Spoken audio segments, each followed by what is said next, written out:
Salut prieteni! Mă bucur să vă am alături din nou într-o nouă expediție pentru găsirea comorilor din al doilea război mondial. După cum vedeți, vremea este frumoasă, aș putea spune chiar foarte frumoasă. Pentru un ianuarie e aproape incredibil. Am pornit pe traseu și cu reperul principal, locul data trecută unde am găsit tuburile alea de cartușe trase de mitralieră, să văd dacă mai sunt și sunt. Deocamdată am semnal.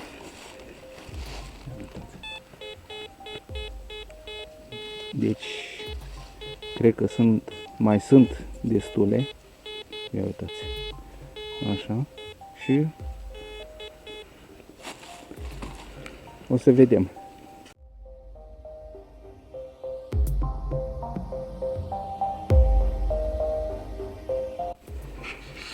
Salut prieteni din nou.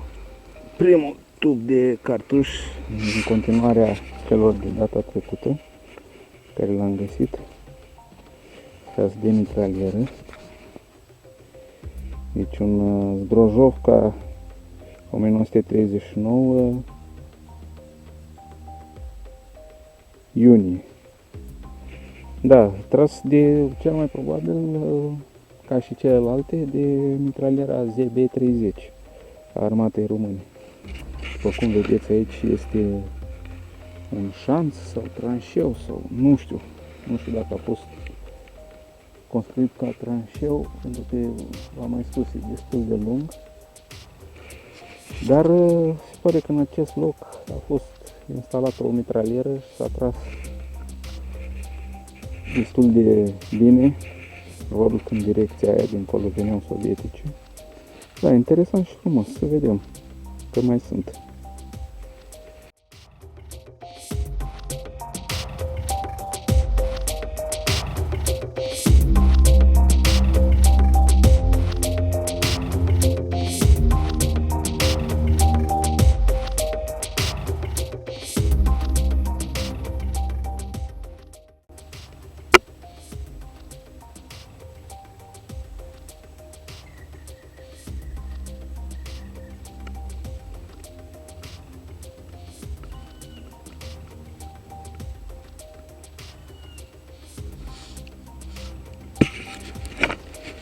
Salut prieteni! Din nou aș fi comentat tubul ăsta de cartuș, care l-am găsit foarte aproape de precedentul. Vedeți groapa, de fapt locul probabil de unde s-a tras una sau două rafale cel puțin, având în vedere și tuburile de data trecută. Dar acest tub de cartuș, care foarte probabil că a fost tras de aceeași armă, cel mai probabil mitraliera ZB-30, este, deci precedentul l-ați văzut, era Zdrojovka Brno, asta este pirotehnia armatei, dar unul din cele relativ rare, 1937, interesant. Deci, așa, cel puțin ca fapt divers, în aceeași armă sau, deci, mai bine zis, în același încărcător, au fost cartușe Zdrojovka Brno și pirotehnie armate. Uitați, dacă se vede pe cameră, 1937. Cu amprenta specifică, cu percutor. Interesant. Am să văd. Mai sunt semnale, sigur mai sunt tuburi aici.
Salut, prieteni!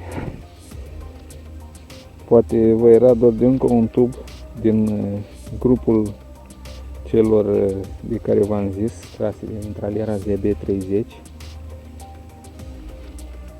Iar zic, n-aș fi comentat acest tub, dar dacă se vede pe cameră, este un copșa mică cu gir 1939. Interesant pentru că ați văzut, precedentele două erau pirotehnie armatei. Primul din grupul de astăzi, ca să zic așa, era Zbrojovka, iar ăsta deci este copșa mică cu gir. Deci tot meniul complet, dacă se poate spune așa. Da, interesant. Vedeți amprenta specifică. Merg mai la soare așa, să vedem, uitați. Da, poziție interesantă aici. Cred că totuși a fost un tranșeu pentru că se vede cumva undeva în dreapta locul de unde probabil de unde s-a început săpatul tranșeului și continuă încolo cam vreo, știu eu, 10-15 metri, cam așa. Da, interesant.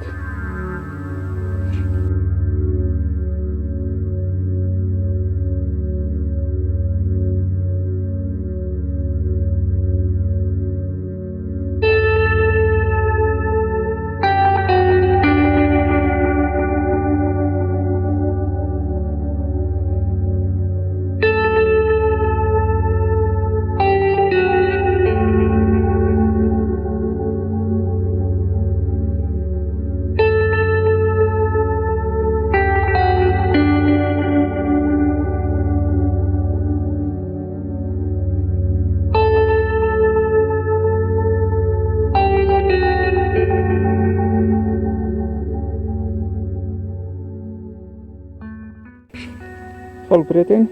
Ne reîntâlnim la un tub din grupul de care v-am zis, dar ce e deosebit la acest tub, după cum vedeți, deosebit de celelalte, se pare totuși că a fost tras tot de mitraliera ZB, poate chiar aceeași armă, nu știu încă, dar e din fier față de celelalte care erau din alamă, ca majoritatea cartușelor, tuburilor de cartușe.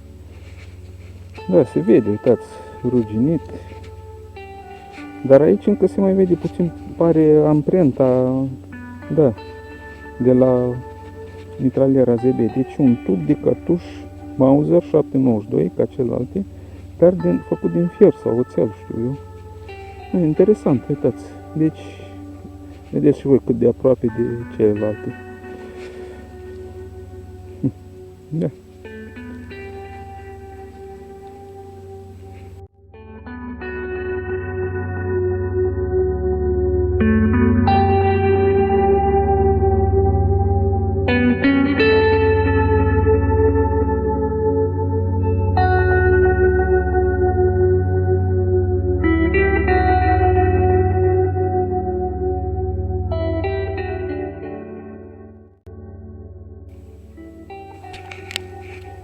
Salut, prieteni!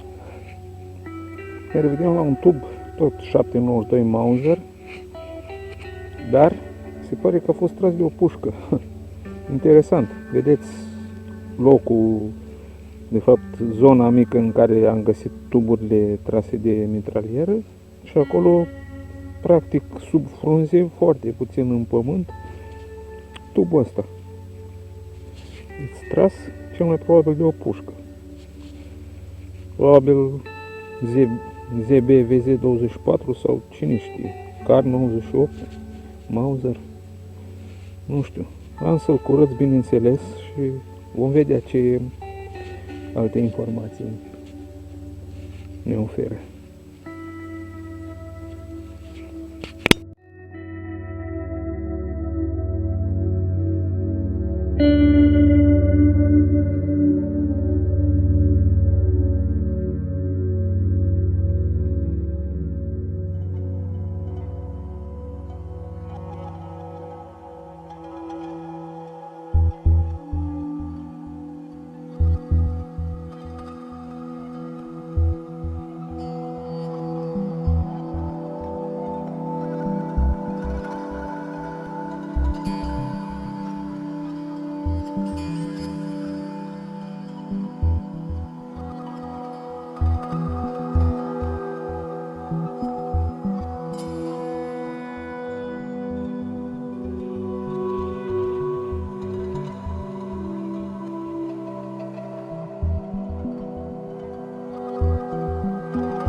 Salut, prieteni!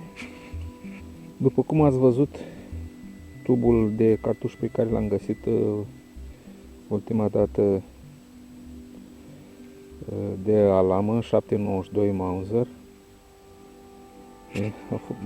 e un tub mai deosebit. Cred că a fost, cum să zic, ca o bază pentru un creion chimic. După cum ați văzut, deci în interiorul tubului erau câteva bucăți de hârtie, unele cu scris pe ele, interesant. Ați văzut, am fotografiat cât am putut de bine în detaliu ceea ce se putea vedea. Bucățile erau foarte fragile, ați văzut, mici. A trebuit să scot mânușa ca să le pun, să le așez ca lumea să stea, să le pot face o poză cât de cât bună. Da, e interesant. Deci tubul a fost, ați văzut, la gâtul tubului avea forma unui hexagonal de la un creion chimic, după culoare. Ați văzut bucățile acelea mici de lemn colorate. Nu știu ce să zic, probabil a fost folosit atunci ca tras și după aceea a fost folosit ca bază pentru un creion. Cine știe? Da, e într-adevăr o descoperire interesantă, ciudată oarecum și nu știu, să văd, poate voi afla ceva mai multe informații despre acest tub, cum n-am mai găsit până acum, pot să spun.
Salut, prieteni! Ne reîntâlnim. Ce să zic? Uitați, cam pe aici am găsit tubul acela care am zis că parcă a fost o bază pentru un creion, cu bucățelele acelea de lemn și cu bucățelele acelea de hârtie. Foarte interesant. Și pe aici, vedeți, am dat pământul, cum am curățat în partea, am dat pământul aici și am găsit celelalte tuburi. Și ia uitați. Așa, aici ia uitați. Deci așa le-am găsit. Ia uitați.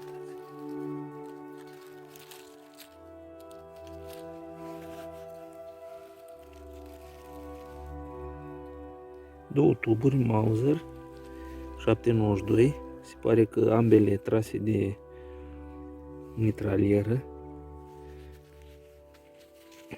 După cum am zis, cel mai probabil mitraliera ZB30 a armatei române. Da, încă nu se vede foarte clar. Oricum se vede amprenta cuiului percutor. Foarte interesant. Deci, uitați, suprafața.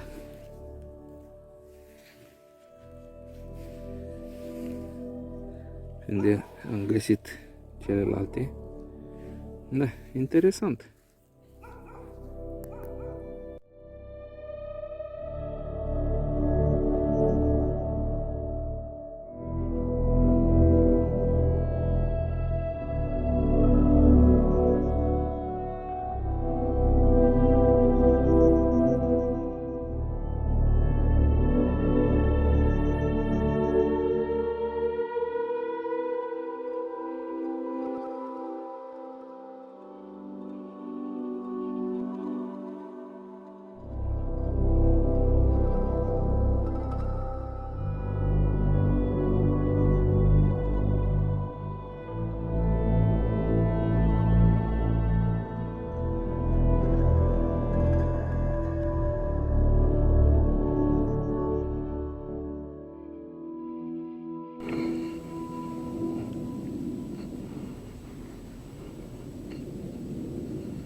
Uitați, prieteni, ce am găsit acolo. Cred că era într-o bucată de pământ pe care am scos-o, dar având în vedere cât de multe erau aproape în același loc, pe ăsta prima dată nu l-am sesizat. Ia uitați, un tub de cartuș Mauser explodat, se pare, capsa sărită, da, clar.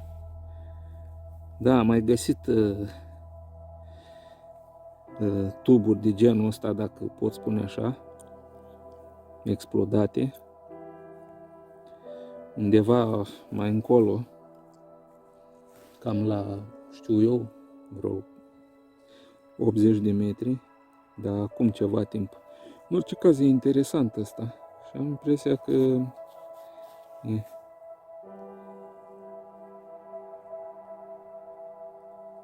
interesant, nu-mi dau seama. Foarte interesant. Se pare că e un tub de la un cartuș din ala Mauser, din ala, după cum știți că am mai găsit, producție belgiană. Da, foarte interesant.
Salut, prieteni! Încă un tub de cartuș Mauser tras, se pare, da, tot de mitralieră. Și, dar nu singur, ci cu un cu o capsă sau cum se spune, de la un, se pare un cartuș de vânătoare. Foarte interesant.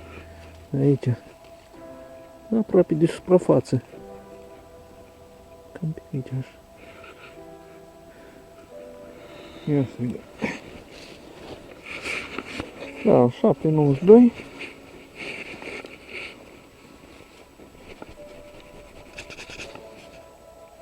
În copșa mică cu giro 1939. Și capsa asta de la cartuș de vânătoare. Foarte interesant.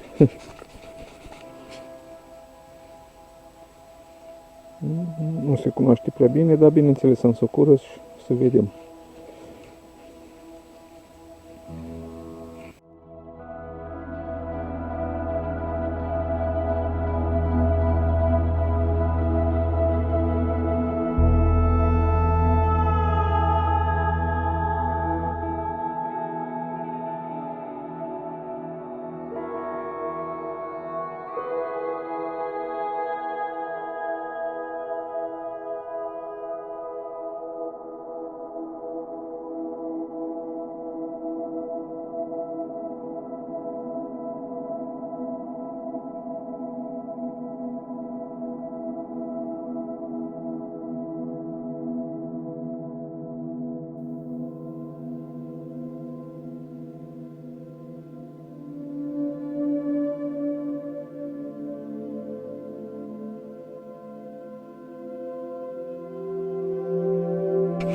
Salut, prieteni! Probabil că ultimul obiect, mai bine zis tub de cartuș pe ziua de azi găsit, sau cine știe. În orice caz nu le-aș fi comentat, dar uitați, unde le-am găsit pe celelalte,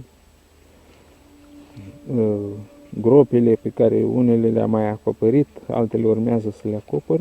Și undeva aici, deci la oarecare distanță, vă dați seama cam cât, așa. Deci foarte puțin adânc, practic sub puțin pământ și frunze, acestul de cartuș Mauser, dar după cum ați văzut în poză, nu știu dacă se vede bine și la cameră, este un tub de cartuș Mauser 792, fabricație slovacă, 1934, luna iunie sau iulie, nu, iulie. Vedeți la 12 o'clock marca fabricii, care a devenit apoi o fabrica Brojovka-Brno. Acel M într-un cerc. Deci, după atâtea tuburi, 792 pirotehnie armatei, câteva copșa mică cu gir, iată și un tub oarecum insolit. Da, interesant. Tot la fel tras de mitraliera ZB30, cel mai probabil. Deci aici a fost o poziție serioasă, s-a tras, nu glumă, având în vedere și tuburile pe care le-am găsit data trecută. Da. Interesant și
Prieteni, ia uitați. Am crezut că e tot unul din tuburile pe care de acum le știți foarte bine, dar nu e chiar așa. Ia uitați. Al doilea tub într-o stare așa mai deosebită. Ați văzut că am mai găsit unul. Probabil explodat. Vedeți aici. Celelalte le-am găsit ceva mai în spate. Așa mai încolo. Dar ăsta aici, deci în zona asta, deci cum ar fi așa, pe aici n-am mai găsit niciunul decât ăsta. Da, interesant.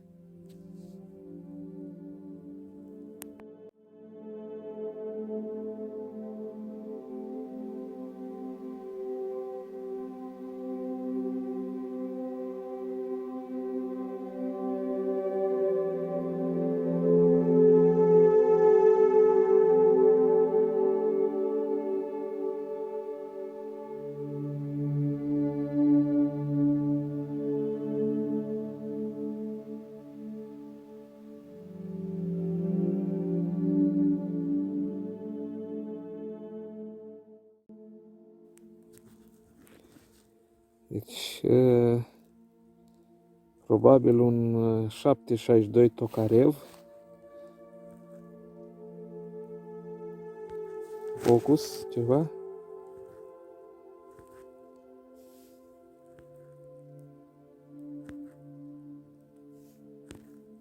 Vrea sau nu vrea?